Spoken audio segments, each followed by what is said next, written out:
You're listening to the Almost 30 podcast, a lifestyle podcast hosted by Krista Williams and Lindsey Simkin.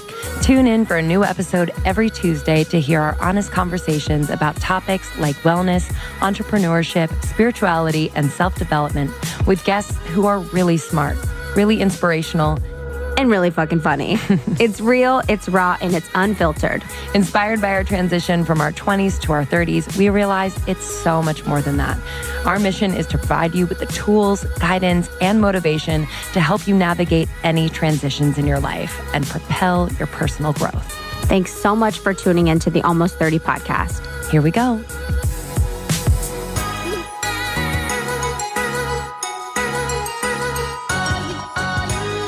This episode is brought to you by Dame Products. Dame, girl. Dame, girl. Where'd you get your vibrator from? What if we just all carried it around in our purse? That'd be amazing. You know? And we dumped it out when we went through security. But like no one flinched. They're like, yeah, that's her. Yep. That's their vibe. It's giving the vibe. You guys, our sponsor, Dame Products, just released a new product called the Eva 2. Eva 2. So what's amazing about Dame is they have 3 products, so they keep it fucking simple. Simple, man. Simple, and beautiful, do it right. Well-made products that are really easy to navigate. So they have 2 that are for you. You can wear them actually when having sex too, but then they have one that you could also use with your partner. Mm-hmm. So the Eva 1 and the Eva 2, you can wear. They're amazing. You can hug onto your labia. Okay. Well, I feel like you need to go to the website to really understand, but dameproducts.com. But like, it's so cute. It has these little arms that kind of like hug the right area so it stays on while you're having sex. Ladies, do you know what I mean? You just need a little extra external stimulation. A lot and extra. It's like great. And it's great. It like helps out your partner as well. And it's nothing to be like weird about. I love it. It's amazing. It's clean. And like the vibrator, the rumble factor, on point. On another level. Takes you to Mars. Just kidding. But seriously, I actually have the products. Let's just say they're amazing. But seriously, they're really good.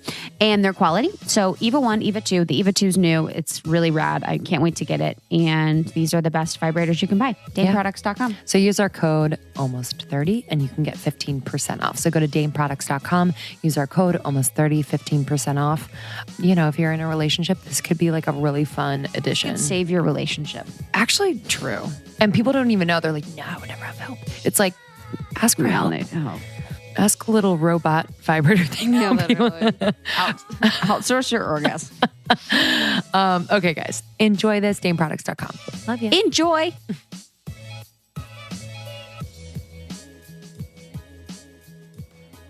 That's the way it is. That's the way it is. Sorry, guys. You just caught us. We're in a recording session for our latest single. In my life. Stretching at all times. Okay, well, we're going to try to record this intro for a third time, Krista. It's a third time. We had 2 great intros, so we're just getting warmed up over here. Hey, guys, it's a second episode this week. Yes, baby. It's our part 2 for the 2017 episode recap. We chose a handful of episodes that we thought we had little nuggets of information, inspirations, aha moments, as Oprah would say. Aha moments, if you will. That we wanted to share with you again in one episode. So just to make it easier, to a little recap from the year. So if you're new to the Almost 30 podcast, welcome. Go give your friend a big hug for sending you over here. And then if you're old, we love you. Thanks for coming back. This episode's a little bit different than what we normally do. So we are, as Lindsey said, cherry picking some episodes and then bringing quotes from those to recap 2017, which was epic for the podcast. It was epic. It was epic. Super pumped for this year. All right, so let's just jump into it. Mm-hmm. Our first conversation is with one of our best GFs. She inspires us all the time, Danika Brysha. She is the CEO and founder of Model Meals. She is a supermodel. She is a future author. Oprah. Literally. Yeah. All of that. We were so honored to have her on. It was our first time meeting Danika in the flesh, in the studio, but she has been a part of our events and we've hung out with her a bunch since, and she continues to inspire us. So enjoy this conversation. What do we talk about? We talk about self-care and Danika's self-care routine, which is freaking incredible. So self-care is a huge topic for us, especially into 2018. So hearing about her approach to it and her flexibility with it is really inspiring. So I know you're going to love it. All right, guys, let's jump in.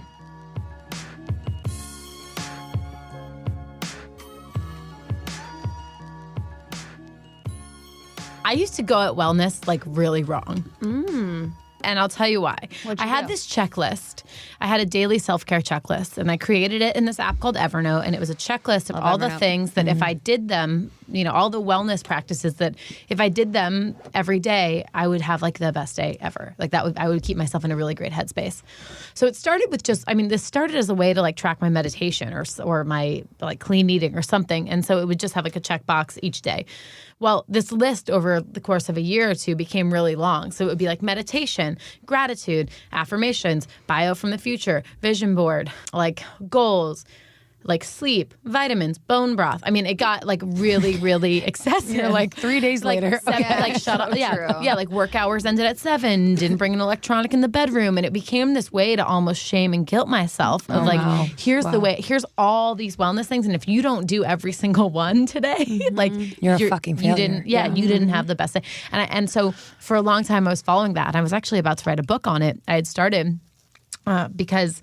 Yeah, you do feel really good when you do that stuff all the time, but you forget about that underlying layer of guilt, and it's wrong. It didn't leave any room for fun or spontaneity or friends or anything. It's really easy to take wellness and isolate with it and to try and be perfect with it.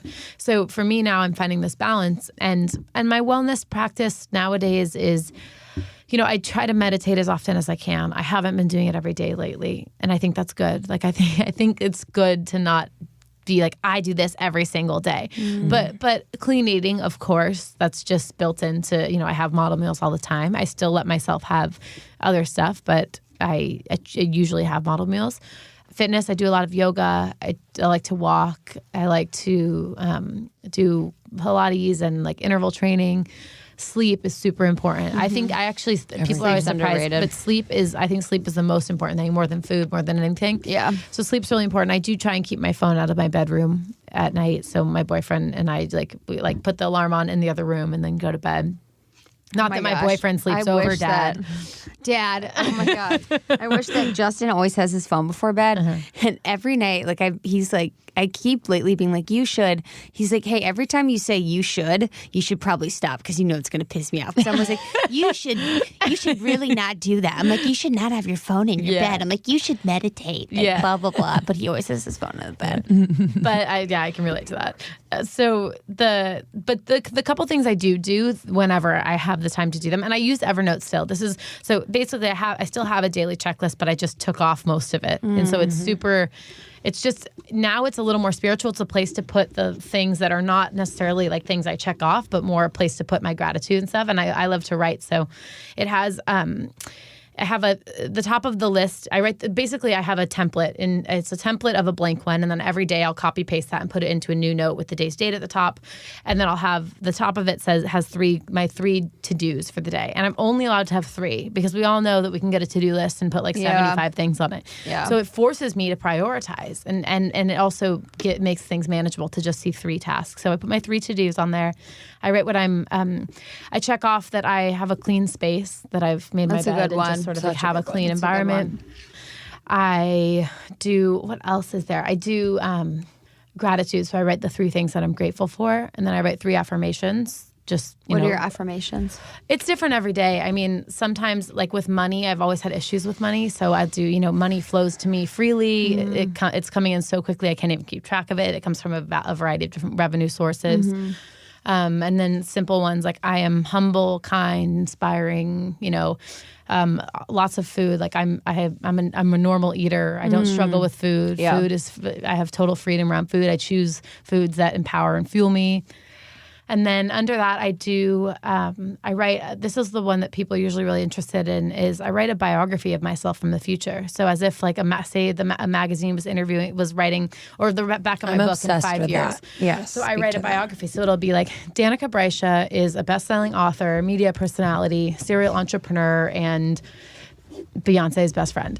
And then and then it'll be like, she lives in Southern California with blah blah blah. Her net worth is 100. For some reason, I came up with 150 million by age 34, and it keeps replaying and replaying. And I'm not necessarily like a money driven person. one. I'm actually I'm very simple. Like I'd much rather spend money on experiences and that stuff. But I would love to have that kind of money and invest in women's businesses. So I'm absolutely striving for that and to take that. That's amazing. You know, those workshops that I'm talking about, this Madison Square Garden thing that I mentioned, I would love to be able to offer offer something like that at whether it's like a weekend workshop for like $25 or something. And I only would even put a price tag on it because I think people value things more when they've invested in it, when they've paid. So I'd really like to be able to offer those things. And make that sort of thing accessible. Make, the environment that we live in Los Angeles or, in Southern California, whatever, or New York, it's very different. The conversations we have are very different. And I think that, like, spiritually and a lot of the stuff that's like more like common here, this mindfulness, this consciousness is not necessarily the conversation that's being had everywhere. And I think it's important. So anyway, so I write this bio, and then if I have time, I'll write a journal entry from the future too. So they say the way to really get yourself where you want to get yourself is to really feel what it feels like what it actually feels like. So I'll write something, I just woke up in my, in this gorgeous home in Malibu. That's from my with these houses. sheets. We're neighbors. Literally. I look over neighbors, look over Krista's naked I send again on the Krista porch. some lemons from my lemon tree. Literally. Krista forgot to close the blinds Krista's again. nanny comes over and cleans my house. But so I write that biography, and it's like, I write how I feel, and then I really feel, and I do that part with my eyes closed. So Love that.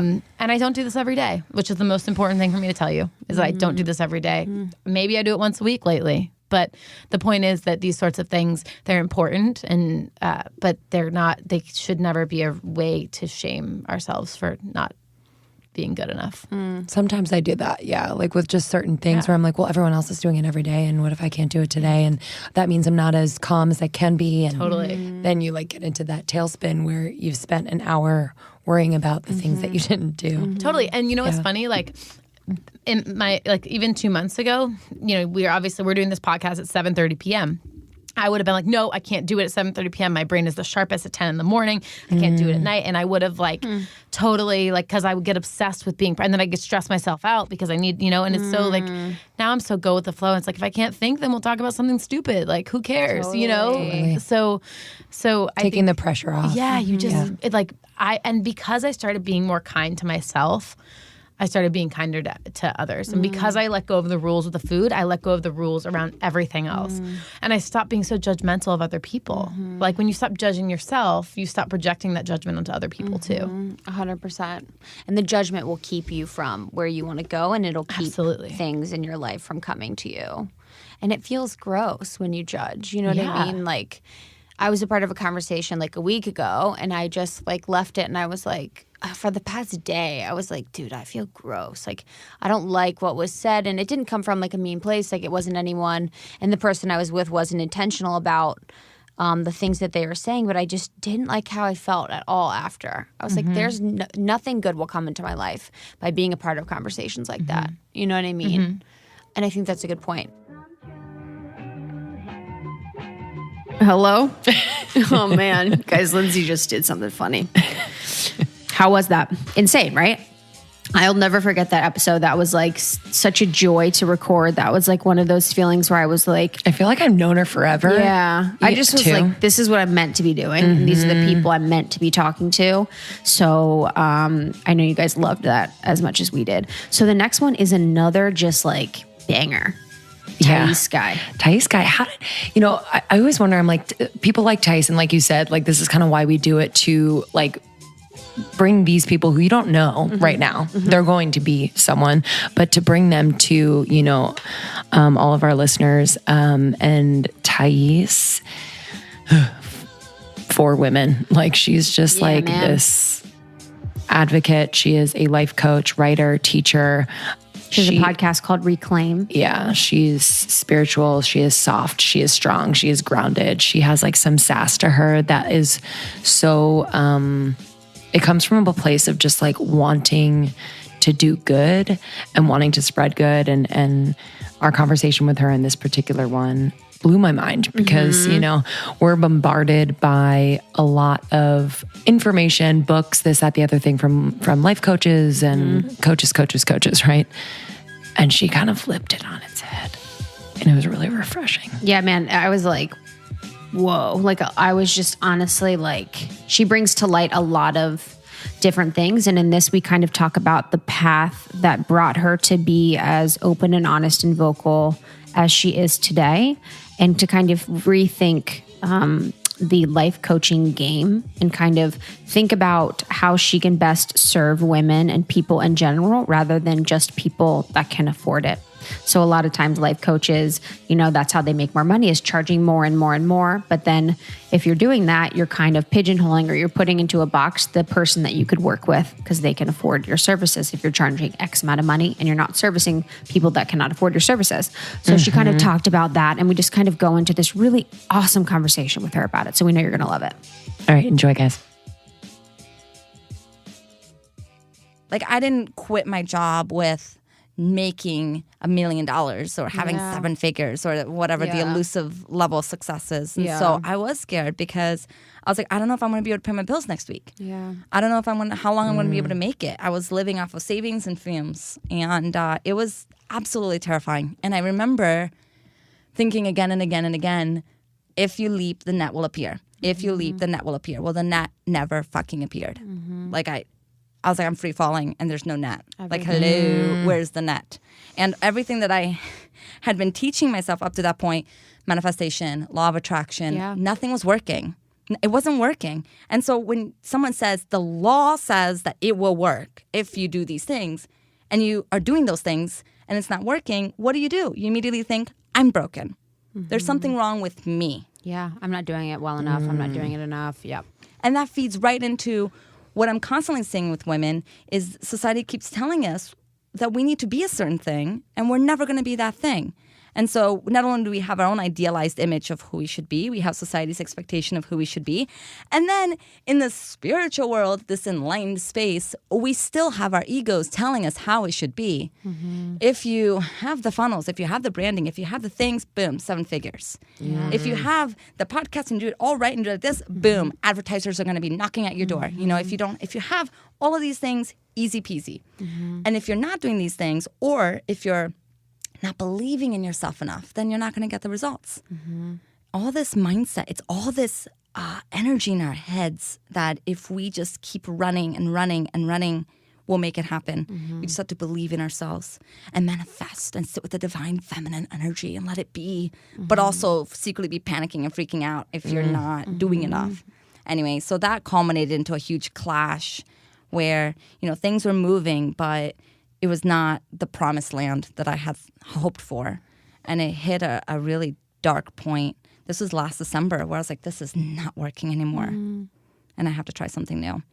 So that has been my journey of the past 5 months, is figuring out what that something new is. What are you thinking about? Well, a couple things. First, I really started to look at all of the beliefs that I really took for granted. The beliefs that I was indoctrinated in the spiritual entrepreneurial world. Like I said, beliefs. Where'd you hear those beliefs? Like, I mean, I had a coach, you know, a mindset, manifesting coach, who taught me a lot of these beliefs. And fucking sucks. It sounded great. Yeah. This is the thing with it. It sounds really good. Yeah. This idea that you can have and be all. And if you don't have and be all, it's because you're not working hard enough or you're believing in yourself enough. Yeah. This is what they call the post-feminine ideals. So right now, we live in some people believe that we live in a post-feminine area or space. Just like there's some people that believe that we live in a post-racism space because we've elected Obama, so we can't have racism racism doesn't exist anymore, right? So we have that in this post-feminine ideal, which is we're all equal now. Like, let's be honest. Women have just as many opportunities as men. So the only reason why women aren't as successful as men is because we're not working hard enough. Because if we just worked hard enough, we could have it. Yeah. Look at Ivanka Trump's latest book. That's the entire book. It's basically saying, this is how I got to success. And it was because I believed in myself and I worked really hard and I hired 10 nannies. And if I can do it, you can do it too. Oh my God. What drop. the problem the problem with that, and I'm seeing this also in the entrepreneurial space, this idea that we can have it all, is that it takes us as silos, like you as an individual, as opposed to you in a collective. We've forgotten that we live in a collective. We've forgotten that we are not separate from the belief systems that got us here. And a lot of those belief systems are still very much embedded in us about how women are inferior, how we have to be constantly obsessing over the male gaze, like how men view us. We are fed advertisements that are told that we have to look a certain way, that we have to be whatever. So then what we do is we create a brand where we epitomize that we have it all. And how is that any different? Like, if we don't like that they sell Toyota cars with women in like strappy bikinis. We don't like that, right? That feels yucky to women. Yeah. Like, why would we do that? Well, they're selling this sex appeal and women being objectified. How is that any different than us using our branding photos and our photos on our websites that only show how perfect our life is? It's selling the same thing. You can have it all. You can be it all. Look at me. I have it all. And so those are some of the beliefs that I started to really ask myself, is this really empowering women? Or is this empowering Thais on the backs of women? Is this really, really supporting the collective empowerment of women? Or only empowering the few white privileged women that can afford my $50,000 a year coaching? That's where you came to a halt in December, where you were like, no, this is not feeling good to me. Exactly. Okay. So I've been sold all these things, and I had been kind of spewing all these things, and Empowering the empowered. yeah, It's kind of like what? Yeah. Or like empowered by being white, being privileged, whatever. because I had my blinders on, and this is why I don't blame anyone that still has their blinders on, because it's not like I was blinding purposefully. It's not like I was purposefully trying to be privileged or not purposely trying to be privileged. What am I trying to say? Purposely trying to be exclusive.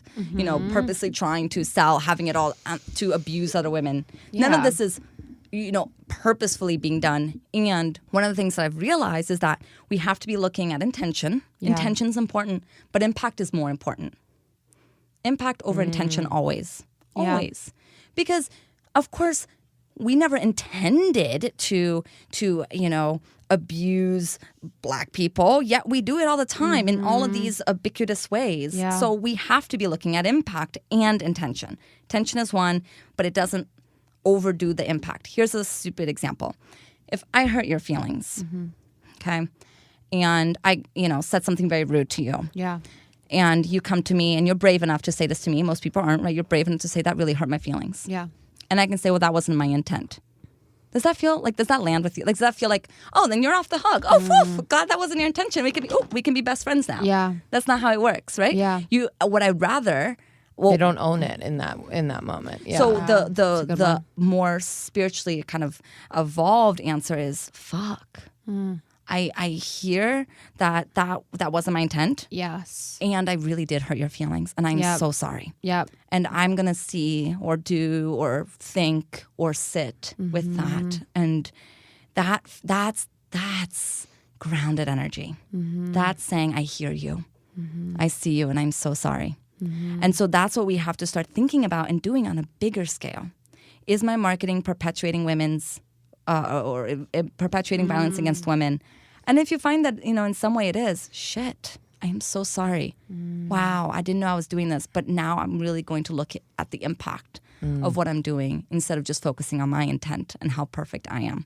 Because that doesn't get us off the hook. It just perpetuates our negativity, or not negativity, our ignorance.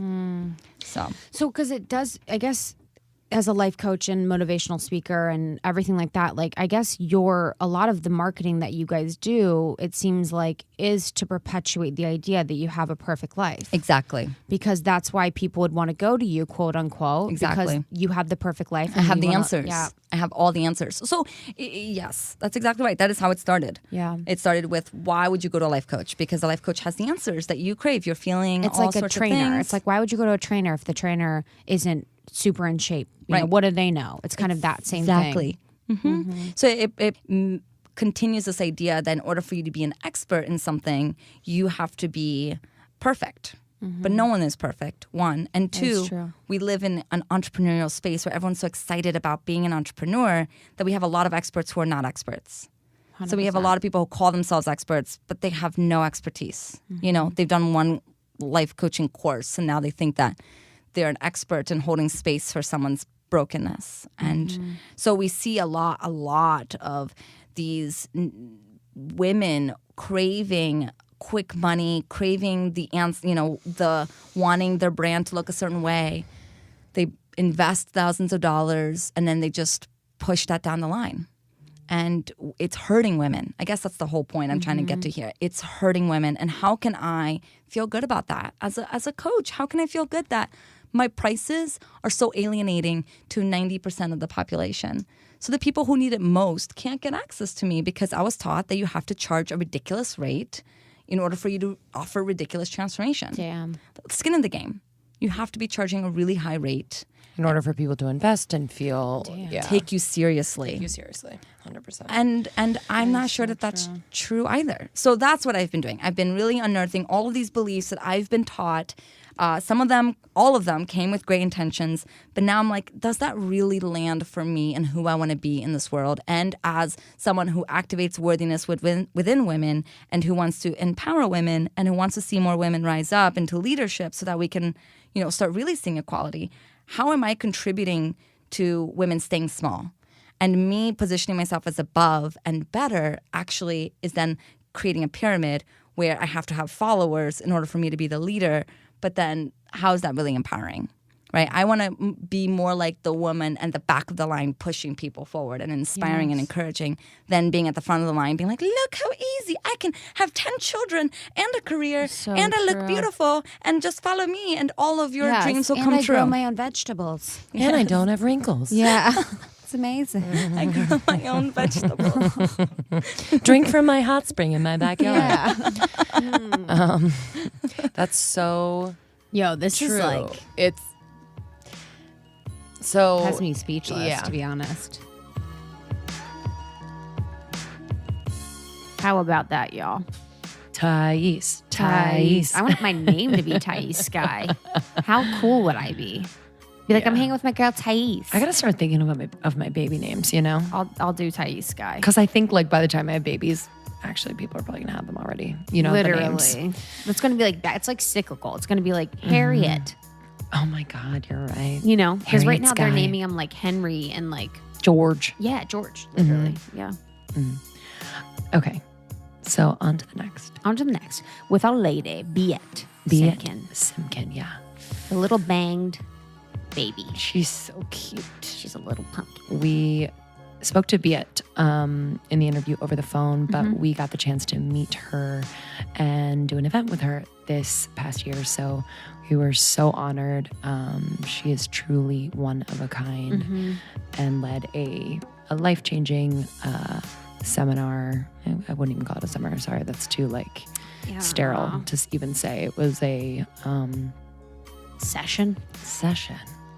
I don't even know. It was beautiful. Yeah, it was beautiful. It was called Who Are You? But anyway, in this part of our conversation, we still get messages and emails about it. People just jaw drop, not quite sure what to think. It is so Crazy. Incredible. It's near this death. story, this near-death experience Biet had. Biet is a spiritual teacher. She's a meditation artist. She's been in Vogue. She's been in Elle. She's been in Claire. Oh man, I love when you say it like that. I'm so ghetto. Marie Claire. Marie Claire. No, you're French. And then Chloe. Marie Claire, baby. Marie Claire. She's been in all the magazines. She's amazing. So we are talking about her near-death experience and situation that kind of changed her life forever. So we're so excited for you to listen. Here we go.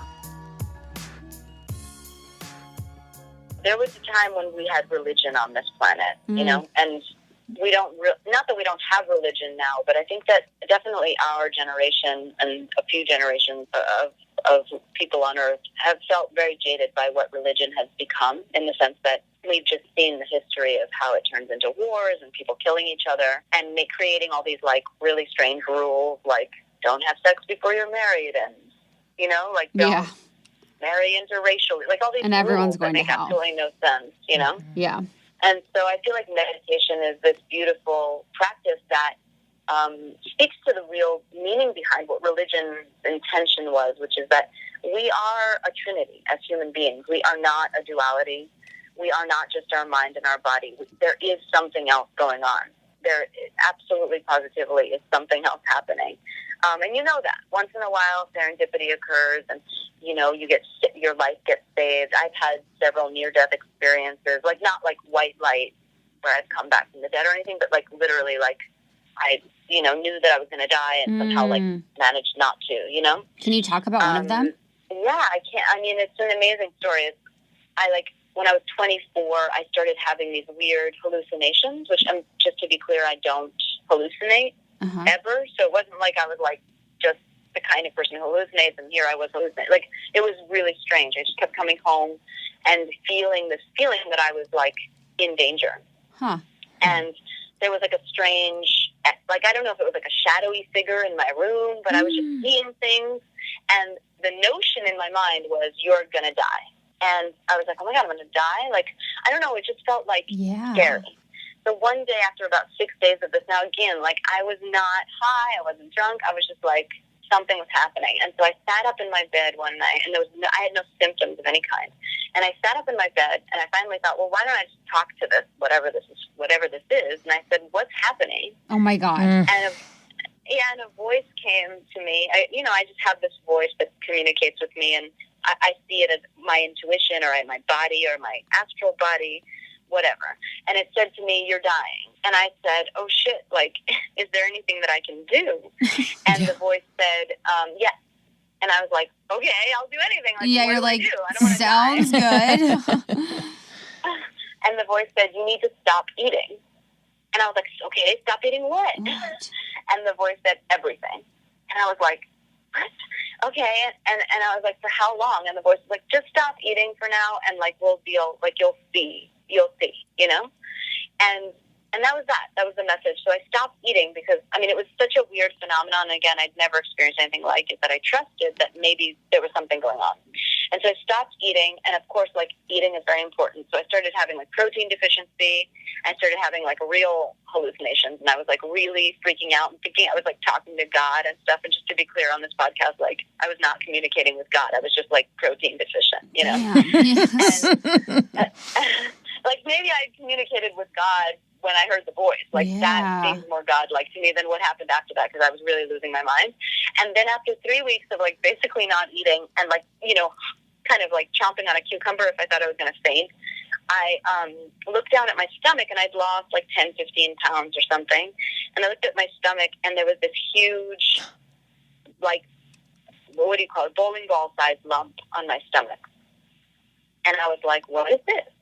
But I hadn't seen it before because I was a little bit heavier. You know, I was like more J-Lo, you know, and I went from J-Lo to like Kate Moss, and I was like, oh, what is this, you know? And so I went to my dad, who had been a medical doctor before he became an awakened shaman, and I said to him, hey, Papa, like, what is this? And he goes, oh, well, either you are 3 months pregnant or like 6 months pregnant. He's like, or you have a very big tumor.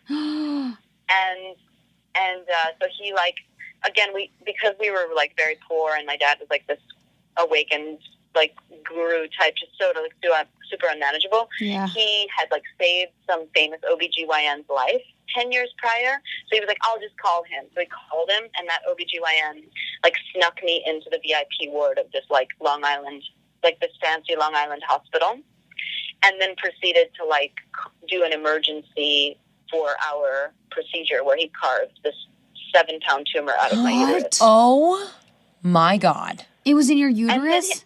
It was in my uterus. Yeah, and he said to me, like, before I went under, he was like, you probably, like, the chances of you ever having children are, like, 1%. He's like, I'm going to do my best, but you like, that you're completely taken over by the tumor. And then he spent 4 hours carving it out. And when I awoke, he was like, you're fine, and now you can have kids. How crazy was that? I mean, crazy. Crazy and cool. Who talks to death? And who listens to death?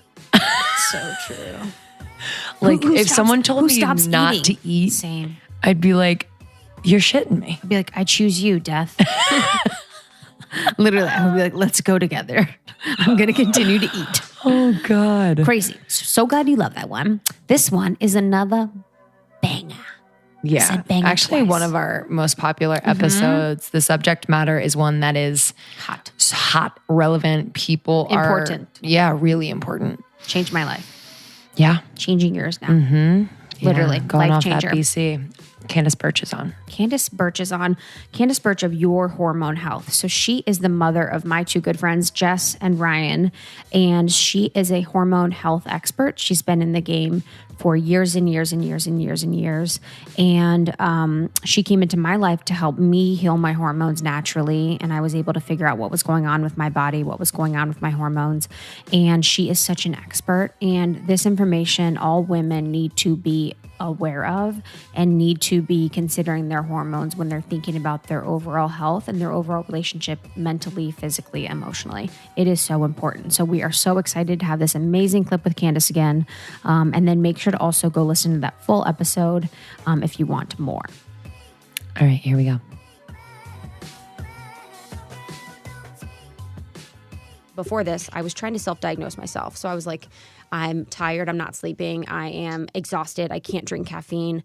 I'm all of these things. So I was like, maybe it's this, maybe it's that. And I started to buy supplements around that. So I bought like DHEA or like other things that I thought would help. And really it was not doing me any justice. And it was actually hurting me to self-diagnose. I'm guessing. And and I learned something there that was a bad move. So Candace and I get on the phone, and what was going on with my hormones, they were out of whack, was that my cortisol level was healthy and very high in the morning. And I know that for myself, like the second I wake up, I'm like very chipper. That's my time.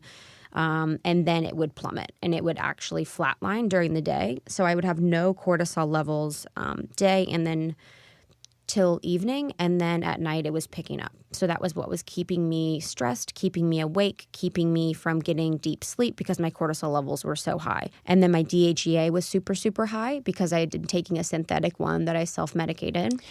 Can you just tell me for people who don't know, what is cortisol? What is DHEA? Yeah, she'll say. Okay.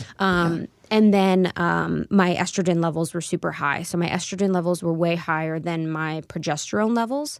So that was also throwing me off.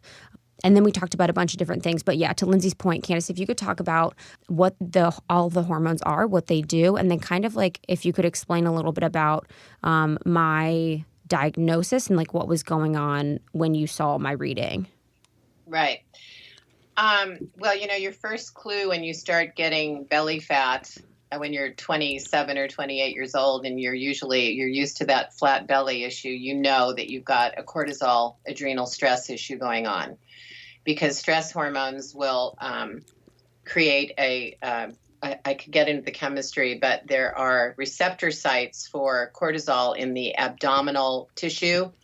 And so when we have too much stress, which jacks up blood sugar levels and jacks up insulin levels. Insulin is a fat storage hormone. If we're inundated with unstable blood sugars, they will get stored in the belly as fat. So stress and belly fat are very much tied together, and that's why we measure cortisol levels over the course of one day. We measure morning, as we were saying, noon, evening, bedtime, because we want to see, do your cortisol levels, which are a reflection of your stress levels and are produced by the adrenal glands, which are our sort of get up and go organ that keeps us going and fights disease and stabilizes our blood sugar and does all kinds of things.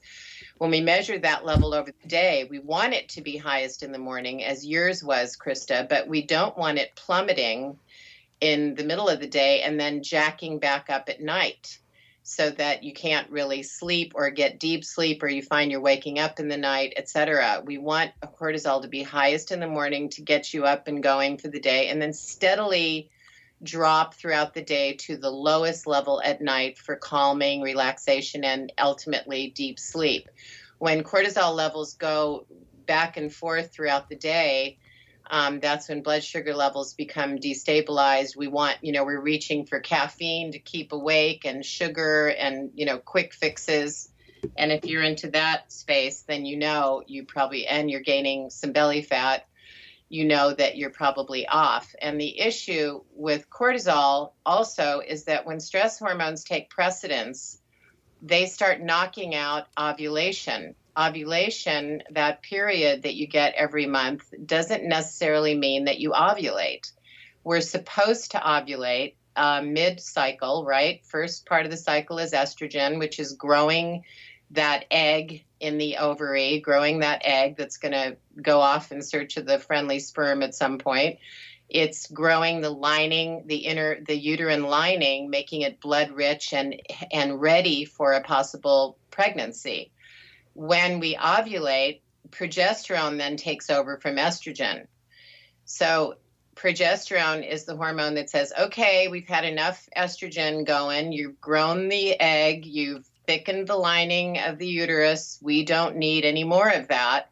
We're now going to calm things down. And if there is no pregnancy, progesterone drops and we have our period. But many people do not ovulate midway through their period, or if they ovulate, they don't make enough progesterone to calm down the action of estrogen. So that can mean, and many things can disrupt ovulation. A lack of sleep, when stress takes center stage in your life and you're always going, and you're burning the candle at both ends and you're never taking a break. And I think our modern day lifestyle has made it pretty tough to ever turn off. There's so many things that extreme exercising can actually disrupt ovulation. Vegetarianism without getting enough protein can disrupt ovulation. All these things that happen even well before menopause. So, because once we're in menopause, obviously we don't ovulate, and that's why these hormones definitely go out of sync. But in younger women, all of those things can disrupt ovulation. Progesterone production is not adequate enough to balance estrogen. And then we start finding that estrogen is becoming dominant. And that was the situation with Krista. You had a low ratio of progesterone to estrogen. So you were still making enough of those hormones individually, but the ratio, relatively speaking, was that estrogen was dominant. So that is linked to the kinds of things where you have mood swings or you have weight gain, big time weight gain around, I'm not saying you do, but I'm saying that it is a huge connection when you have a low progesterone estradiol estrogen ratio, which we can test in our test. We look at that because that's going to tell us why you're gaining weight around your hips, why you've got mood swings, why you are putting on weight right before your period. Women that have bloating and gain 7 to 10 pounds right before they have their period. Horrible PMS. This is where Dr. John Lee did his biggest research in England with a woman named Christina Dalton, who was looking at the 150 symptoms that are associated with PMS. Really, like pass me the shotgun type PMS. That kind of PMS where you are, so here you are gaining weight, you're bloating, you can't sleep. Your periods are just heavy, heavy, heavy because there hasn't been enough progesterone around to stop that estrogen buildup in the uterine lining. So you start getting these heavy, painful periods. You might even have fibroids or endometriosis. Some gals have horrible endometriosis where the lining of the uterus is so blood rich, there's no progesterone control that it starts migrating out of the uterine lining into the pelvis. Very painful. These things are all to do with an imbalance of estrogen progesterone. And then when you got that combined with stress hormones that are out of whack, now you got fat, belly fat picking up, and you're irritable and you're anxious and your immunities are down. You find that you're catching every cold and flu bug that comes along, and instead of bouncing back and being well in a couple days or a day, you're sick for a week, or you have horrible allergies. I had that too. Hives, itching, all kinds of allergies and allergic symptoms, asthma. They're all linked to an upset of adrenal hormones. So it's kind of, it's a big deal to be, especially when you're younger, because it's not about menopause and the end of ovulation. It's about disrupted ovulation.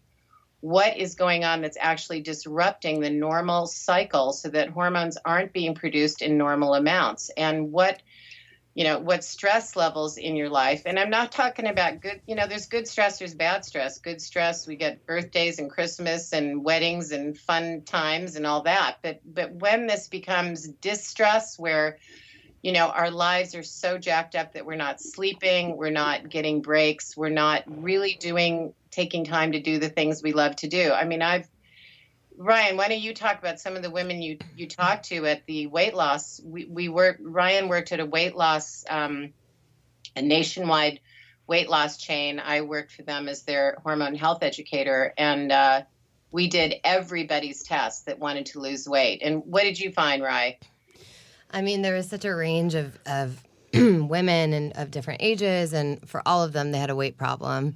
You see a lot of the cortisol hormone spiking at the wrong times, and just being so irritable, and sugar cravings. And sugar cravings is big. Yeah, just not feeling themselves. And, the biggest thing when you're trying to lose weight and be successful in a weight loss program, if you don't know what's going on with your hormones, that's a whole nother piece to the puzzle that without looking at that first, that's something that can be working against you despite your best efforts being on a program and exercising and still not seeing results. And so we would really encourage them to do that test up front so that we could get a clear picture of what was going on internally, and then, help with that, and then continue on with the diet and the consulting and all the lifestyle changes they needed to make to really get in balance.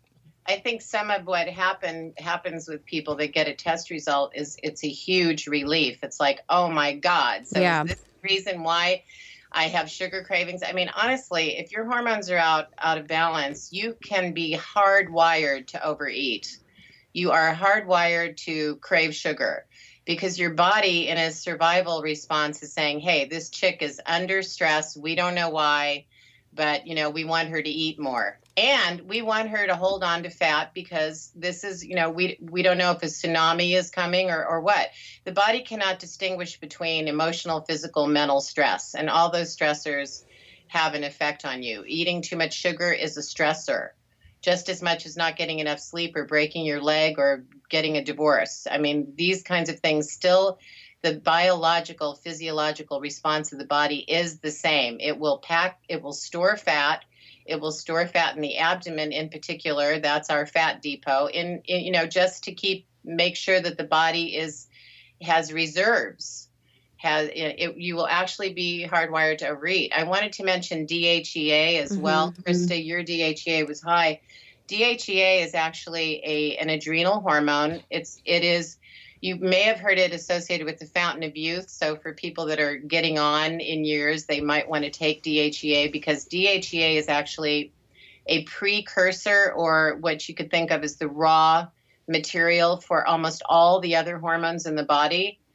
There's a cascade and hormones break down. They actually derive from cholesterol. So that's another reason not to banish all cholesterol from your diet, because cholesterol is the backbone of all hormone production in the body.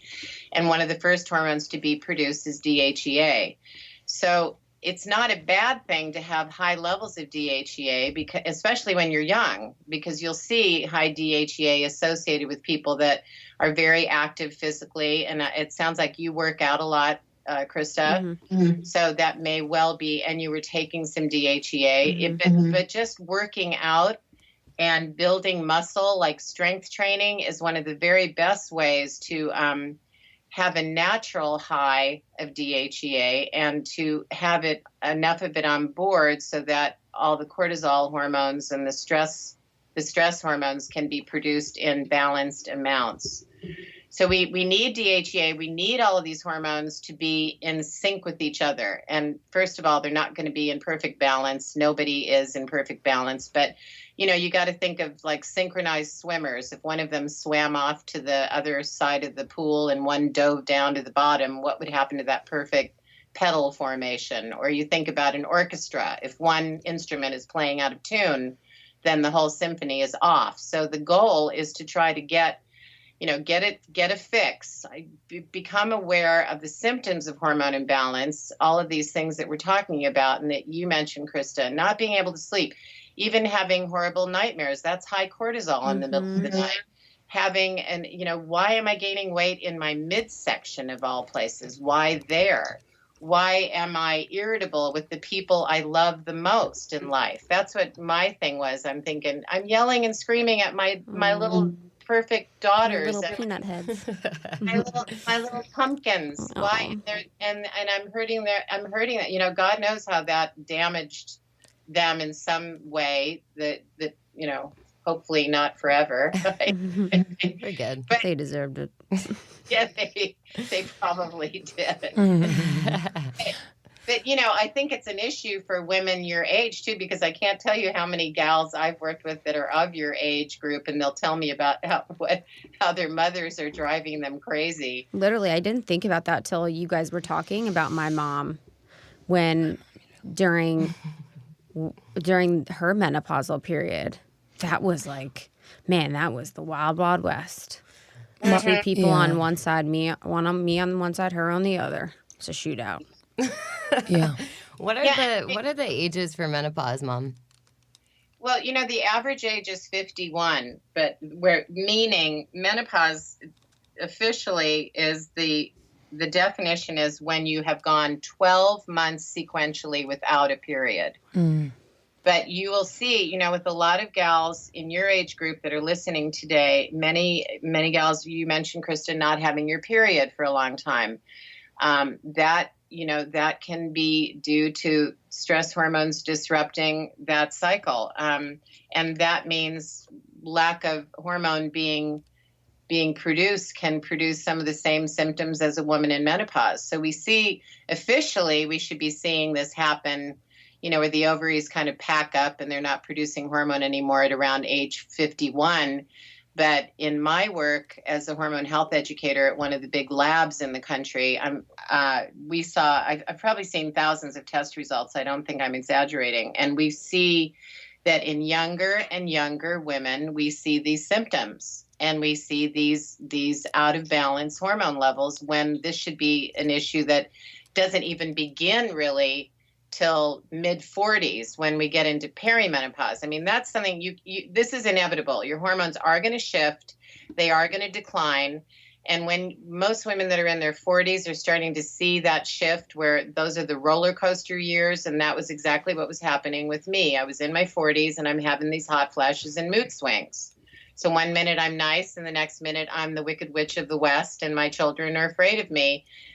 Or you may find this when you even in your 30s. We see women in their late 30s who have children who can't, got full-time jobs. They're trying to work out and do everything, and they are, an emotional, hormonal mess.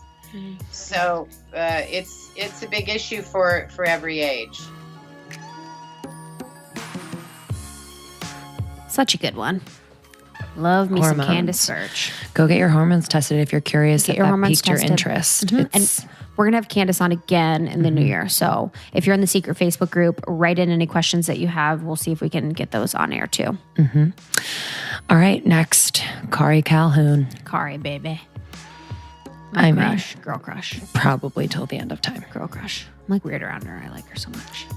Well, she's also, not only is she the funniest person, beautiful, she's funny, she's so smart, and she's real. And real and cool. And weird. Like, I like you. In the best way, yeah. I'm like, she says shit. I'm like, yo, I didn't expect. I love people say stuff I don't expect. Mm-hmm. You know what I mean? When you're like looking at someone, they do say something like that. It kind of like brings you back into presence. Mm-hmm. It's so different. You're like, whoa, I'm like here on this earth and you said something I didn't expect. So it makes me be present. Yeah. She's like that. She is that. She's the best. Supermodel.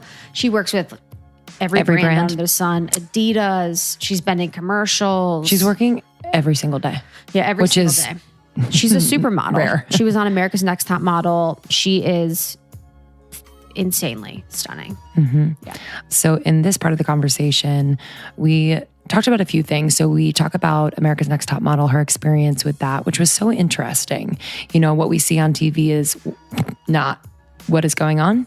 The behind the scenes, if you remember Kari on America's Next Top Model, she had that really extreme makeover they did on her, which was like... Interesting. Yeah, and it really tested her. I think, you know, it completely changed the course of like her time on that show, which at the end of it, you know, she realized it, you know, it wasn't truly for her, but it was a great experience. But what she learned from that and how she realized that she has a greater purpose than, you know, just modeling. And then we also talk about body shaming because she's experienced body shaming. You know, a lot of casting directors have called her weird looking, alien, you know, too skinny, this, that, the other thing. Yeah, it was just interesting to talk to her about her insecurities in that way. And like, because we look at a supermodel that's so skinny, we're like, what would they ever be ashamed about? But like, it can go the reverse where people can feel uncomfortable being too thin. You know, it doesn't work just one way. So that was eye-opening and really interesting and really refreshing to hear her be so open and honest about that. Yeah. All right, guys, let's dive in. Enjoy. People like still refer to me as like weird looking, and I'm very much like into that. Yeah, I love Just that. different people. And Tyra's comments, I'm an alien, I am weird, like that kind of thing. But I honestly got made fun of for being like too skinny. I was gonna say too skinny. Yeah, when I was in like middle school and high school, I was just like, I can't gain weight with my life. I've tried like super hard to gain weight. And the only way that I do is if I build muscle, you know, and that can only go so far. And like in middle school, like 6th grade, 7th grade, I wasn't doing anything to try and be skinny, you know? I was just being whatever, a middle schooler. And like people would really like pick at me for being, I was tiny, I was. But again, like it wasn't intentional. And I got made fun of a lot for that. Yeah. And I think that became an insecurity for me because all the women in my family are like full figured, you know, like Black women, like beautiful, you know, and I'm never that. I'm the like skinny one that can't fill out a dress. And so I think that for me growing up, being skinny has always been like a battle for me. Right now I'm pretty tiny compared to like when I was in track. So I've been working on just kind of accepting like this is like how I am and that's okay, you know, and really like believing that. But yeah, I also feel like a lot of girls often get made of for the opposite, you know, like being too heavy. Yeah. But like no one really thinks about like the girls that are getting made fun of because they're like tiny, because they're not trying to do that either. You know, 100%. A lot of like there are like some, you know, eating disorders and whatnot. But for me, I just like can't gain weight. It's just not my body type. And like, I feel like I shouldn't have to endure like people's comments and opinions about that. And it's like a weird thing that I don't know. Yeah, it's almost like your opinion doesn't count. It's like, yeah, whatever, you're skinny. Like, whatever. Exactly. It's constantly like, it's like, okay, you wouldn't know I was skinny. And everyone's like, oh, I'd love to have that problem. You know, it's like, no. You don't know. Yeah, you don't know because like you're not experiencing it. And like, I think that especially now, like since like the Kim K body type is like super in, you know, like a lot of girls don't feel like they're beautiful if you don't have like a fat ass and tits. 100%. And it's like, and it's just like, it's really like it's really sickening. And I don't know, not saying that having that body type is fucking bomb, you know, if that's how I think, you know, you are naturally, like that's fucking awesome, but don't hurt yourself trying to get there because that's not you, you know, and that's not like who you were designed to be. Like, I don't know. I would like some people, there's like an argument that's like Kim K's made it easier for like curvy women. I feel like it's been harder. Like that body is like, well, it's so to an extent now. It's just not natural. It's done really well, but it's not natural, and it's really hard to attain. It's really hard to attain that tiny, tiny waist and that big butt, and those big boobs and the skinny arms, and like to have that all that proportion is actually near impossible unless you're getting all the work, which is fine if you can afford it and want to do that. Fine, but like you said, these girls are, you know, using all of their money and their savings to get this body in a way that it's not the healthiest. Yeah. And Totally. too, like all these girls in high school that aren't, you know, maybe fully developed yet. And like, they don't think that they are like looking as attractive as they can, you know? Yeah. And it's like, it's already just really messing with their mental and like their future. And I don't know. It's this weird skinny girl thing. Like, hell yeah. That I think it's overlooked a lot, honestly. I completely agree. I think that it does get overlooked. It's not, there's not that many, but you know, we're out there. Yeah.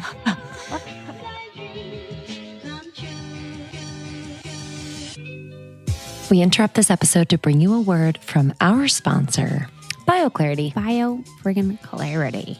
BioClarity is different than other face brands because I have never felt like my skin was calmer and just less red and even.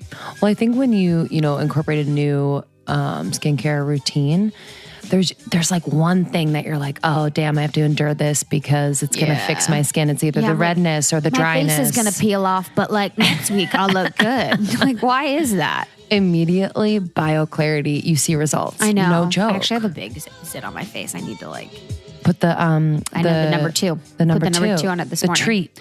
So I got a big old zitty zit on my face, and I had to put the number 2 treat on it like last night, this morning. But it's actually because I ran out of BioClarity and I need to get more. Oh yeah, gotta order. So BioClarity is delivered straight to you at your door. Easy 3-step system, all natural, no harsh chemicals. I don't know. It's been a game changer for me. I like that it's all natural. So it has naturally derived ingredients, antioxidants found in green tea. It detoxifies your skin. It has cucumber. And it doesn't have anything harsh like benzoyl peroxide or things like that really agitate your skin. And that's why we love them. So the 3-step process, first you cleanse, then you treat with the pimple treatment like I need, and then you restore with the green gel that has a Floralux that leaves you feeling all refreshed. So you can use our code ALMOST30, ALMOST30. If you go to bioclarity.com, our listeners will get their first month for only $9.95 plus free shipping. That's a $20 savings, and it comes with a 100% risk-free money-back guarantee. So enter our code ALMOST30 at checkout at bioclarity.com. This acne treatment really works. Yep. Love you. Nothing I love more than getting a box delivered to my door. Doesn't matter what it is, but in this case, it's like a nice quality box. Yeah, it has all the things that I didn't know I wanted in a box. So, if you guys don't know about FabFitFun, they are the best seasonal subscription box. And the reason why they are different is because they have full-size, quality, amazing products that would definitely be over $49.99 per box. It's almost $200 or over $200 in each box, but it comes to you 4 times a year for $49.99. When I got my box, it was like, well, what's so great about FabFitFun is that all of the things are full size. So a lot of these subscription boxes are like sample size. So everything's full size.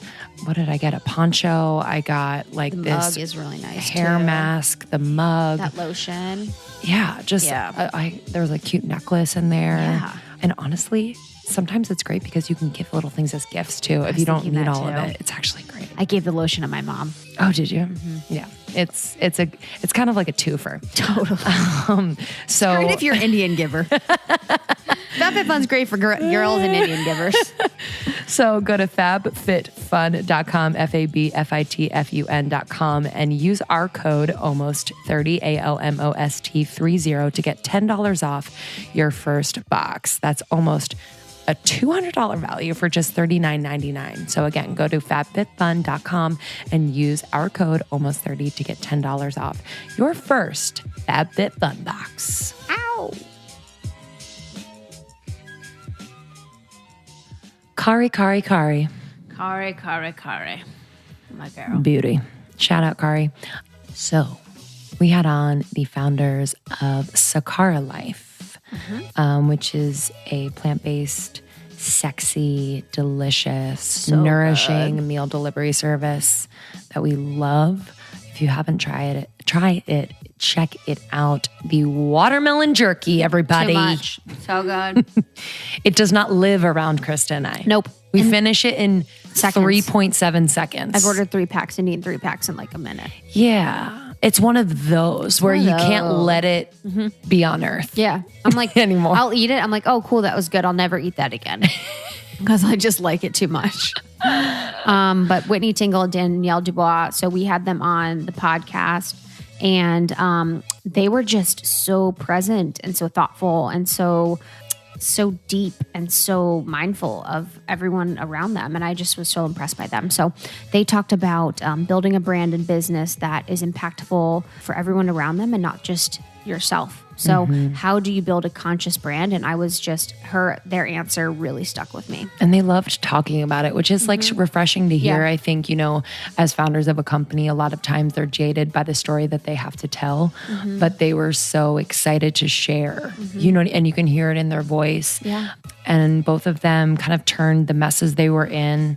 One of them was dealing with severe cystic acne and stress and digestive issues just caused by where she was in her life and the food that she was eating, and she wasn't taking care of herself. Both had similar stories and helped each other and built this business. So making their mess their mission, and now this empire that is really making a difference in the world. So here is a part of that conversation. You can connect with them on Instagram too at Sakara Life. But let us know. Here you go.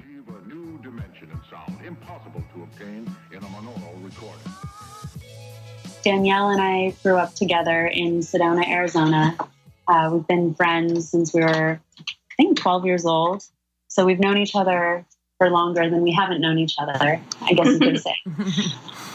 And, we grew up with a very interesting upbringing, very spiritual, a little bit hippie, a little bit. Okay, a lot. I guess when you're growing up that way and everybody is a little bit that way, you don't realize 100% that you're living in an extreme, and how special it really is until you get out of that. And that's really what happened to us. We each moved to New York City for different reasons. Danielle was moving out to school, and I'll let her tell you about that. But I moved out to work on Wall Street, so very different from little hippie Sedona town to big New York City. I remember that first day showing up in New York, and it was just overwhelming. It was so big, and the skyscrapers, and just everything is moving so fast. Crazy, busy lifestyle. And so I just kind of fell straight into that quick-paced, go type of lifestyle.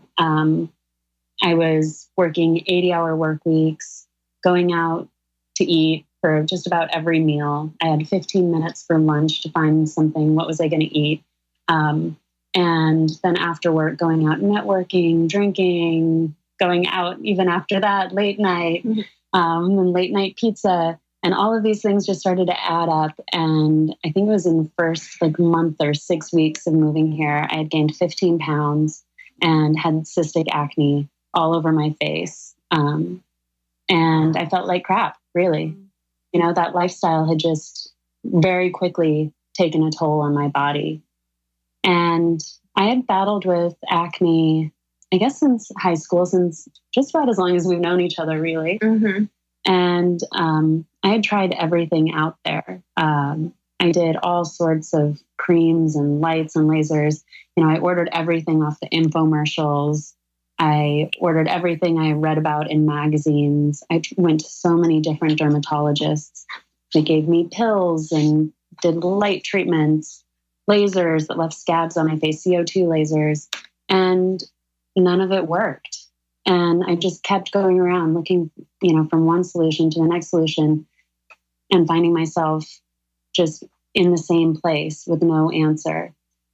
Even Accutane didn't work.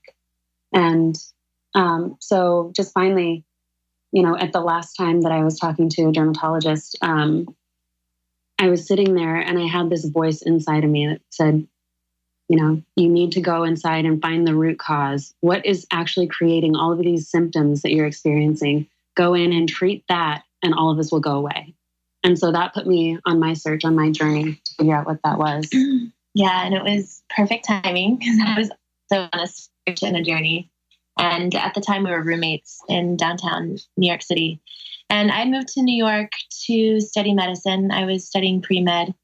And I had been battling with pretty severe body image issues since I was a young girl, which led me to yo-yo dieting, which led to one diet just becoming more extreme than the one before that one.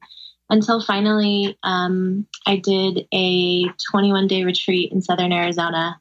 And the first 7 days were a water fast. And I got really, really, really sick from it. I realized I had just hopped from one diet to the next, searching for this body that I thought I didn't have. And food had become the enemy for me. And I was so excited to go to this 21-day retreat where I didn't have to eat. And my body just rebelled and I ended up in the hospital. And that was my big aha moment where I thought, how did I let it come to this where food is the enemy and I'm not thinking about nutrients or nourishment. I'm just counting calories and carbs and pounds and points. And, here I am. And so I was just about to go to med school, and that's when I decided to change tracks and study nutrition instead and realize I had so much healing to do for myself around food. So Whitney and I came together, this was about the exact same time, and we said we know from our upbringing that, food is medicine, and how do we get back to that? Because it was really hard to do it for ourselves, working in the city, who has time to cook breakfast, lunch, and dinner and think about, are you getting all the nutrients that you need? So we started by saying, what is the best way to eat? What is the healthiest way to eat? So we pulled all the science I was learning about in school, the study of epigenetics and nutrigenomics, how your food, your nutrition, and your environment affect which genes are turned on and off. So they say, your genes are the loaded gun, but your environment and your nutrition are what pull the trigger. And so, pulling that kind of science, and then also the more spiritual aspects of food. So, what have people been talking about for thousands of years? The study of Ayurvedic practices and macrobiotics. And from all that research and talking to experts, we came up with what we now call our 9 pillars of nutrition. And we came up with a meal system for each other based on those pillars. And, it wasn't a business at the time. It was just, we were just trying to fix ourselves. So we made recipes based on the pillars and ate that way for a couple weeks. And the results, used ourselves as guinea pigs, really. Yeah, spent our entire lives in the grocery store or in the kitchen. And, within 2 weeks, the results were just so transformative that we knew we couldn't keep it to ourselves. Yeah, we were really onto something. I mean, for me, it was the only thing after almost a decade of trying to find a solution for my acne that my skin finally started clearing up. And what I realized through this process was I didn't really have a skin problem. I had a gut problem. Yeah. And, I'd been trying to treat it from the outside with all these things, but it all starts in your gut. Yeah. And for me, my transition was really going from thinking that food was the enemy and that I had to count calories and less is always more or always better to going to, if food is about nourishment, then you actually have to worry about getting enough every single day. And that switch is really what helped me change my relationship to my food and my body. So we, people ask, what did you guys do? You look different. You're acting different. And so we told them that that's how we got our first few clients. And so Whitney and I would cook and deliver on our bicycles. And that's how we started. That was back in 2012. Yeah. Wow. I can't believe it's been that long already. Now we have about 80 employees, and we have a kitchen in New York and LA, as well as offices on both coasts, and we deliver to all 48 states, continental states. Wow. Yeah. We've delivered over 1 million meals. There are so many different illnesses and symptoms that are triggered by food. You know, like you touched on, being lethargic, my acne, and even anxiety and depression. Those can be triggered by eating the wrong diet also. Yeah, so one of the tips that we like to talk about is making sure that you're getting enough leafy greens every single day. And what it does is, one, it provides the plant fiber. It provides incredible like detoxing ingredients like chlorophyll. It's hydrating, which we like to talk about eating your water. And that's sort of how you get the ultimate hydration. But more importantly, I think it's helpful for people because it tends to crowd out the bad stuff. So, you know, we say that the more that you can get of the good stuff, the less hungry you'll be. And so it just sort of automatically crowds out the bad stuff. And it doesn't mean that you have to stop eating, you know, sort of what you're used to. It's just that if you can promise yourself you'll get, you know, 6 cups of greens every single day, most people find that then there's a little less room for the other stuff. Yeah. And then, you know, what I always say is people are walking around being okay with just feeling okay. And if you can just slowly start to make changes and substitute whole, fresh, organic plants for a few meals, you will start to feel and notice a change. And that's really inspiring. And it inspires you to then do it a little more often and then a little more often until, you know, the veil and the cloud really starts to, you know, move and you start to feel like yourself. Yeah, I think it's also when you start getting to see some of those results in the mirror too, when you notice that your skin looks better and that you're starting to really get that glow, that your eyes are brighter and whiter and more alert looking, that you have more energy, that your hormones are more regulated. Maybe you didn't even realize that your menstrual cycle was off, but that's one of your vital signs. You know, just like you should be peeing every day and pooping every day, which even some people don't do that regularly, but those are your vital signs. Is everything functioning regularly? And if they're not, then, you know, that's like your check engine light saying, okay, something is wrong. We need to look at it and start making the steps to change it. And starting with leafy greens is definitely where we tell people to start. Even just, you know, put them into your morning smoothie, add them to your morning smoothie. If you already do a smoothie in the morning, put them into, if you're eating a sandwich for lunch, add them into your sandwich, a big bunch of arugula or, you know, some butterleaf lettuce. If you're making a soup for dinner, stir some nice spinach into it. Like any way that you can to start adding more leafy greens into your diet is going to help. I love that. Yeah. And I think that leads in a little bit to my question. I'm plant-based, so I'm vegan, and that's a lot of the reason why I really love Sakara. And I know that when I say the word vegan, it can be a little loaded, so I always say it with a little, you know, joke or something like that after. But can you talk about the reasoning behind Sakara being plant-based and kind of the research behind it that you were finding related to the benefits to your hormones and your microbiome? Sure. And so when we say plant-based, it's a little bit different for us than vegan, because for us, vegan means you don't eat meat and at all or any animal products. Whereas plant-based for us, how we view the word is that we base our diet off of plants. And then we're not put into a box of restriction where if we want to eat some meat or some eggs or have some cheese on our pizza, then all of a sudden it's a bad thing. But, you know, there is no restriction in what we promote. It's just around getting more plants into your diet. Yeah, and I also think for us, we wanted people to still be able to make a lot of choices for themselves. But what we're doing is we're providing, this base, this foundation. And we know for a fact that if you eat this way, you will feel better than when you started. And so, that's really our main goal. I think the choices, if you eat with us 5 days a week, the choices that you make sort of on the weekends, we give you guides and we say, this is what we do, or maybe try this. But, if you make other choices, I think the most important thing, especially, with my background in yo-yo dieting, I wanted to make sure people didn't feel like they were on a diet.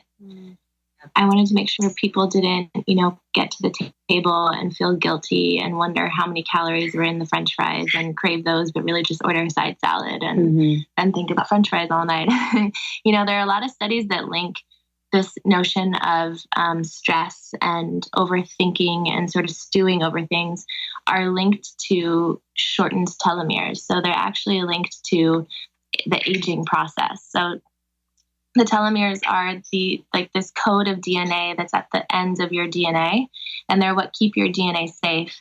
And over time, as our cells replicate and replicate and replicate, those telomeres get shorter and shorter. And, we think that that's one part of aging.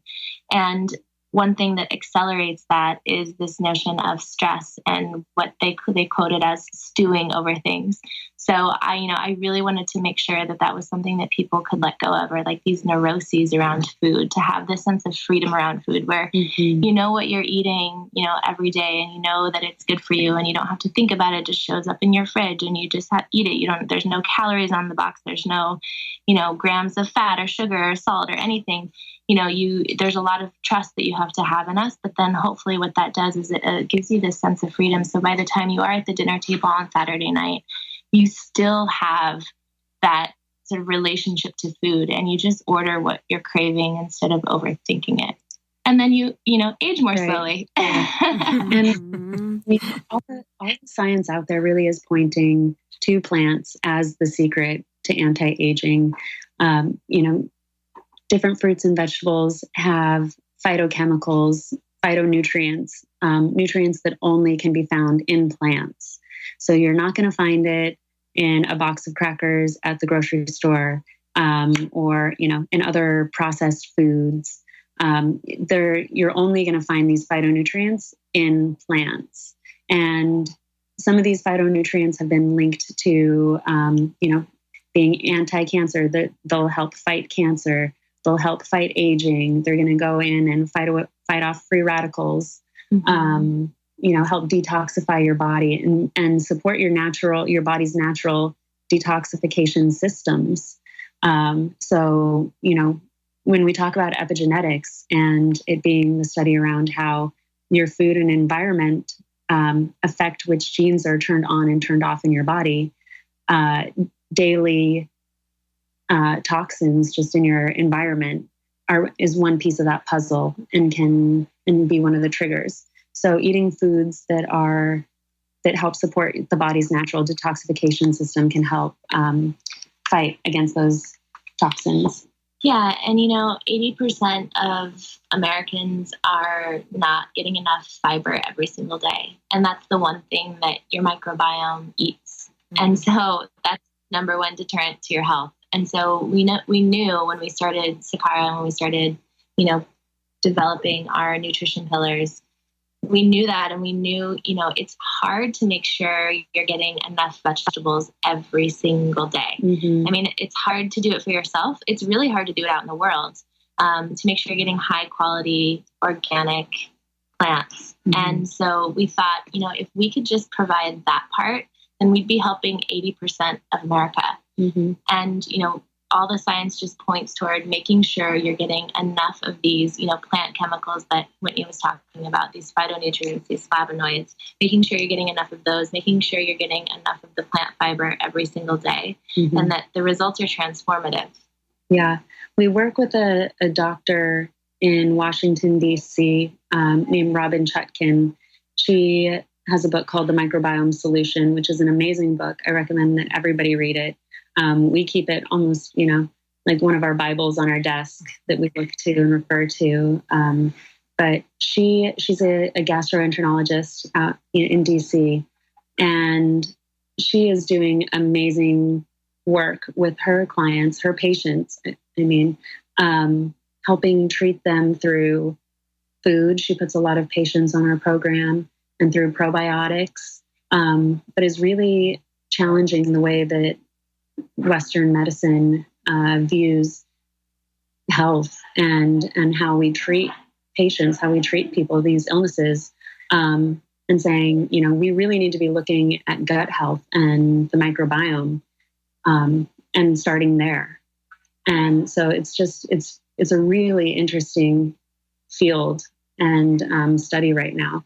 And we're just going to continue to learn so much more. But that's the place that we need to be starting, really, to treat anything. And that bacteria, like Danielle said, eats plants. Yeah, actually, Dr. Robin Chetkin has an amazing quote, and I can just tell it to you right now. She said, if you asked me to recommend the one thing that would have the biggest impact on the health of your gut and skin, it would be to eat as many leafy green vegetables as you can. If you want to encourage the growth of good bacteria, heal inflammation, improve motility, crowd out parasites, eliminate yeast, get rid of belly fat, balance your pH, quiet irritable bowel syndrome, cut your risk of colon cancer in half, boost your energy, lose weight, banish your bloat, and really glow from the inside out, then the single most important thing you need to do is eat greens every single day. Leafy greens are the embodiment of food as medicine. Yep. And she says, you don't have to like them. You just have to eat them. Yeah. Oh, yeah. Oh, yeah. Oh, yeah. Guys still with us? Are you still here? Hope you're taking notes. Hope you're taking notes. We're so glad you guys are still listening because we got a good one. All right, last but not least, in the least, Lacey Phillips. You know her, you love her. You heard her first on the Almost 30 podcast. Actually, you did. This was her very first podcast. freeandnative.com.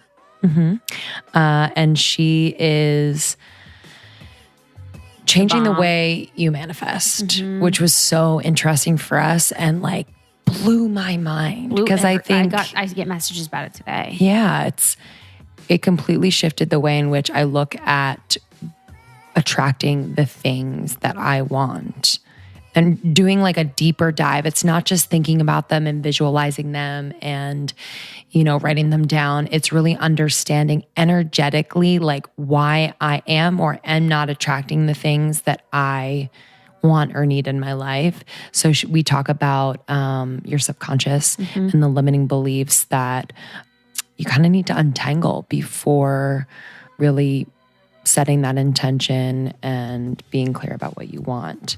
And we also talked about expanders. Yeah, expanders. Expanders rock. I think I've overused that word since that episode because everything, like, I just noticed them now. LA's an expander. So much. That, like, even just moments, like if I'm, very short side note, but was at a holiday party and there was a lot of quote unquote, like, important people, I guess, there. Yeah. But I was there and at first before the party, I was like, oh man, am I going to feel so weird at this party?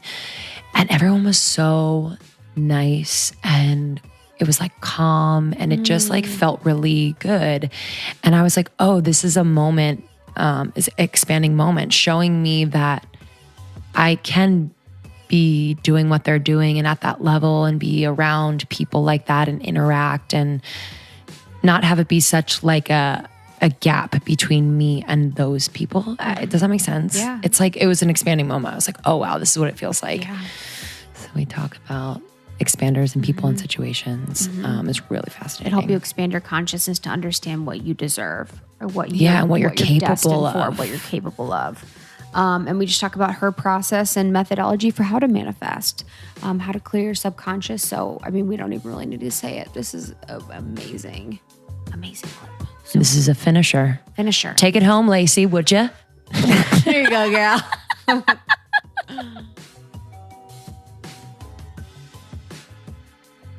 I'll talk about sort of the foundation and fundamentals, how it really is fundamentally different than what exists out there that I'm familiar with. Because most things that are out there, such as the literature that I mentioned before, and I tend to call it pop new age, it's very spiritual bypass. It's like think in the vortex, get into the vibration, visualize, turn the station happy, laugh, like be positive, Mm-hmm. And so that's actually very different than the way that I see manifestation and how it works. I believe that essentially the universe's only intention for us is to grow back into our authentic whole being of what we were supposed to have really harnessed in childhood, which is self-worth and just authenticity. And so, of course, through pain and shame and all the things we can go through. And to me, pain and shame, it can be very small or very big. It doesn't have to be sexual trauma. It can be the third grade teacher who told you weren't good at singing, and therefore you threw that into your shadow and you shrink and you're small in that place. So I believe through the pain and shame and all of the whatever we've experienced in our life, we tend to create limiting beliefs, right, that exist in our subconscious. And so I'm very subconscious based in my work. And so I think all of that stuff lives in our limbic subconscious brain. And that's actually the place we project from our beliefs. So I don't believe that it's our thoughts that attract things into our life. I believe it's our beliefs, especially those limiting self-worth beliefs. And so my process is all about, and sort of the formula, how it differs immensely, is that I don't think that you can visualize and have things come to you, because I believe that once we create our subconscious mind, it has sort of a structure of belief around it. And if, let's say, their calling and authenticity is to be an artist, and they grew up with two banking parents who always said art's a hobby, or they weren't really seen for their art, or they never experienced or watched anybody as a successful artist, they don't have an expansion around that. So therefore, they have to actually go through, and it's simple psychology, mirror neurons, and expand through watching other people who they relate to. I think that's how we all learn as a society and a village. When we can identify what we recognize of ourselves and someone else, we tend to expand a lot quicker. So that's one really big element that's actually really fundamental in my process, is that it's not about visualizing and seeing yourself do the thing. You need to literally go out and see and show your subconscious what's possible through your expanders. So that's one element of it that's very different. And then another element that's very different is I believe that we receive lessons and tests from the universe, which once I figured that out for myself, boy, did manifestation become a lot quicker for me. And that's something that nobody ever talks about. So because the universe, in my opinion, and what I teach, its only objective is for us to grow into that authentic, powerful whole self and project from that state of being, it's always constantly sending us things into our life to mirror where we're small in order for us to recognize, take accountability, and shift that littleness about us. So therefore, we have to project bigger. And so what that looks like, I think that anything that comes into your life is just a lesson. I don't really see things like love and friendship, and I don't think anyone's your enemy or your lover or your friend. Everyone's your teacher, right? So when you take all of that off and you just have the essence and the human experience and you're just seeing the energy of things, usually something's bigger or smaller or praying. And once you find that balance, that's when you connect with your manifestation. So taking that back a little bit, let's say that there's a friend, there's a woman, and I think this is very common for some women, so I'll just use this because it feels like it's a universal example, but let's take the friend who's always dating the emotionally unavailable men, and that's all just because in her shadow and her belief system, she's unworthy for A, B, C, and D. So the universe will keep sending her the same type of experience in a different body. That all that's happening each time, it's just an opportunity to see that mirror and go and shift those limiting beliefs. However, once you do that, it's important to pass the next test because you are going to be offered the same experience again. And so this is where I become really pivotal in the process with my clients to be like, that's absolutely a test. You have to turn that down. And when you do, you create what I call situational magnetism. You become very magnetic. So it's like after a breakup or you leave that shitty job, and the universe loves that because it thinks you're stepping higher into your worth, into your wholeness. Therefore, it'll start to send you things to guide you along the way, little gifts, So the lessons and test portion, once you start to really understand that in in someone's process, my client's process, it becomes so quick and easy to recognize and to turn down anything that's not serving us. And that speeds up this process a lot quicker. So there's 3 elements that kind of mean the world. In manifestation, it's expanding your belief system in order to create that space. The second is unblocking. So what I mean by that is going into the subconscious and really reprogramming those limiting beliefs. That's what's going to have you project from a different state of worthiness, especially if you can find the root of what's been blocking or attracting in what you don't want. After that point, it's all about passing the tests that are going to come to you. And once that happens, bam, you align with what you're manifesting, essentially. For the going into this is what I always have a problem with. And it's just like a personal thing. How, like, sometimes I'm like, what are my limiting beliefs? You know, I feel like I have a good understanding of them, but I'm like, isn't everything my limiting, maybe I have them more of some and less than others, but how do we figure out what those are? So there's so many ways to go about it, but my favorite just generally is to look at patterns in your life that are continuing to show up that don't make you feel good. So let's say that you keep having the same argument with different people, or a great example for women that I think they can relate to is, let's say you have drama with similar types of women over and over. And then we can start to look from there and examine why you're attracting that in. Were you enmeshed with your mom? So anytime drama pops up with a woman, you want to run. I mean, there's so many elements that are psychologically based at that point that we can kind of detect. But the very first start of awareness is looking at what doesn't feel good in your life, because I believe that everything outside of us is a reflection of something we're projecting from our subconscious. So if we can start identifying the awareness of what doesn't feel good, especially seeing how it's existing in patterns in different areas of our lives, because one thing is always attached to another. So if it's happening in love, it's happening in some way with money. If we're small in love in one way and being kind of like bullied or taken advantage of or not respected, we're usually having that happen in our finances as well. So when we can start to recognize that, that's what the work comes, or my work comes in with my clients, where I'm like, you're going to journal that out until you find the root. What did that parallel, in parenting? Were you being treated that way, or did your parents not, help you garner a really healthy sense of self-worth around that because they didn't have it? They had a gap in it. So once we figure that out, it's super easy to go into the subconscious mind and start reprogramming that. And another way that I work with my clients is I just take them under and I just ask them questions from a very hypnotic place and get the truth right away. And usually the subconscious will show you really quickly, so it's like if I'll take them somewhere, I'll be like, it'll be them at 6 and it's the girl in school that didn't let them play with the group because they just didn't have enough money or they weren't cool enough. And then, I'll ask them, where did they learn that they weren't cool enough if they didn't have enough money? And really quickly, they'll find the memory to attach to that. And once we have that root, it's super simple to start reprogramming it.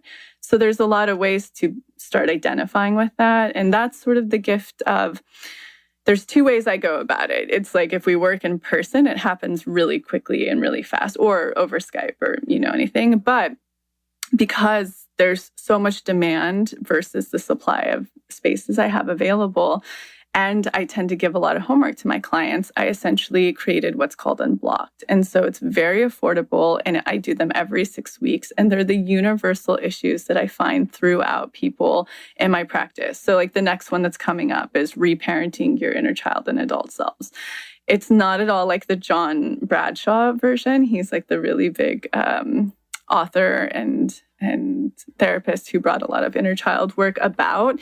This one's much more detailed to manifestation. Like, were you seen? Were you actually consciously wanted? And so through that experience, they go through and they have tons of exercises and what I call deep imaginings. It's my version of sort of hypnosis. It's kind of very different than other hypnosis. And so they go through all of that and they get this self-exploration that's kind of equatable to what we would do in session. And then they start to learn tools about how they can reprogram those roots that they've figured out just to speed up their process. So it's like, so much of this is about the homework and the shifting self. Doing that will just make you a more magnetic human who cares what you want on the planet. So that's sort of my approach to the awareness. There you have it, fam. 2017 recap. We literally skimmed the surface. Yes. And there's so many other episodes and conversations. So definitely go back. But Listen to the apps. yeah, listen to the apps. So just a few things before we move on. Next week we have Luke's story. It's a double. Oh no.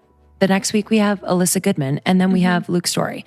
So a lot of amazing episodes coming up. Stay tuned, subscribe so that you have those episodes in your iTunes podcast inbox ready to go for you every Tuesday. Very important. Yeah, find us on Facebook. We have our secret Facebook group, which is about to hit 2,000 members, and Of sweet, supportive people that are talking all day, just being thoughtful all the time. So it's the best. It's how you connect with the community of badass individuals that is Almost 30 Nation. yeah. And exciting news, we are relaunching our website. You guys, website Fresh to death. is insane. It's insane. Chloe Leonard of Leo Creative. Read at our website. You guys, I can't say anything because it's not going to do. It's the most crazy thing I've ever seen. It's so fucking good. It's detailed in a way Fun. that like I was having like, oh. fun surfing this website. I was like, Yes. wait a second. Oh, there's a little thing here that takes me here. It was It's like Candyland. There's like trap doors. You're like, oh. And then I clicked to go here. Yeah. It was great and really exciting. We have our shop that is going to be live. So we did our first collaboration with a brand that we love, Almost 30 and Bourbon Barbies. Bourbon Barbies is a sustainable brand. They repurpose, vintage sweatshirts and flannels. And we're obsessed with them. And they did a rad job. They killed it. On these pieces. So we will be releasing 8 at a time. They are one of a kind. So each one Rare. is rare. Very rare. Very, very rare. Almost Get on it. And most of them are oversized, just so you know, just kind of as a disclaimer. We do put it on there if it is a little bit smaller, but basically all the sizes are medium, large, supposed to be kind of oversized. You can kind of make it your own. You can tie it up. You can let it loose. You can. Looks so cool. It's so comfy, so good, really good quality. We love them so much. So head on over to almost30podcast.com, ALMOST30podcast.com. Check out the new site. Check out the new Shop our merch. And we love this collab because we love the ladies at Bourbon Barbies. It is a woman-owned business. They are all about sustainable fashion and they are super environmentally conscious. So this is not just any old collab. It is a thoughtful, conscious collab. And we're so excited to share it with you. Yeah. All right, guys. And then... Oh my God. And then Say I'm going it. to keep going. Say it, Krista. Now that I have you. Also, if you guys are interested in starting a podcast, you can buy the How to Start a Podcast ebook guide on the website. We get people that ask us about how to start a podcast every single day. And this is every single thing that you need if you want to start a podcast. It's $39 on our website. So go get that. And then also to join our Patreon. So our Patreon has exclusive content. We do extra episodes. We do videos. We share the latest information with you. So our Patreon members get a dad baseball hat. So one of our rad Almost 30 hats. And then they get exclusive stuff. So we would love if you joined patreon.com/almost30. It means the world to us. So thanks for doing that too. Yeah. Thanks so much, guys. And Krista and I are speaking in February at a couple seminars and summits. It's a summit weekend, field trip. It's like a summer camp for creatives. It's going to be, I think, magical, life-changing. So we will be teaching a class about podcasting. And then we are also speaking at the workshop run by Blogettes, and that will be in Arizona. So check out Blogettes on Instagram and their website. Yeah, we're super excited. So if you guys are in those areas, come and see us. And also for the field trip, you can get $100 off your ticket price by using the code almost30. Oh, lots to come. Lots to come, guys. And Stay thanks so tuned. much for being a part of Almost 30 Nation. Means so much to us. Really deeply, that you guys listen every week and you guys connect with us and you guys connect with one another and you guys are interested in learning and personal growth. It means the world to me and hopefully it provided value in your life. So thank you 100 times. We love you. See you next week.